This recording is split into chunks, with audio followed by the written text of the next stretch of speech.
L-editorjal tal-Gazzetta L-Orizzont innota li l-Oppożizzjoni Nazzjonalista kellha attiġġament medjokri fil-Parlament waqt id-dibattitu dwar il-ġejjieni tal-linja nazzjonali tal-ajru. Fil-fatt jisħaq li l-Oppożizzjoni iddeġenerat id-diskussjoni għal waħda mhux biss partiġjana imma b'ħafna waqtiet maqtuha kompletament mis-suġġett propju.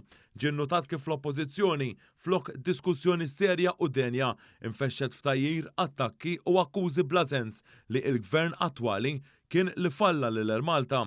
L-editur jgħid li tali aġir mill-Oppożizzjoni seħmet tal-poplu kien qed jistenna viżjoni matura u aħjar f'dan is-settur billi anke tkun spalla ma spalla mal-Gvern biex jinstabu l-aħjar soluzzjonijiet għal problemi li kienu ilhom li bdew fuq il-linja nazzjonali tal-ajru.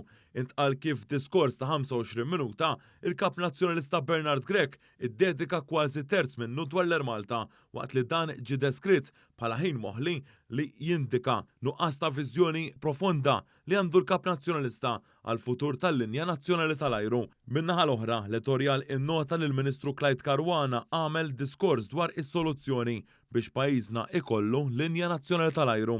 Il-fema tal-Gazzetta ittenni li l-Malti jixraqlu jkollu linja nazzjonali tal-ajru li tagħmillu ġieħ kif dejjem għamlet l-Malta. Għalhekk aħna konvinti li l-linja nazzjonali l-ġdida li se twieled f'Marzu li ġej dan l-irwol se taqdih ukoll temm jgħid l-editorjal tal-Orizzont.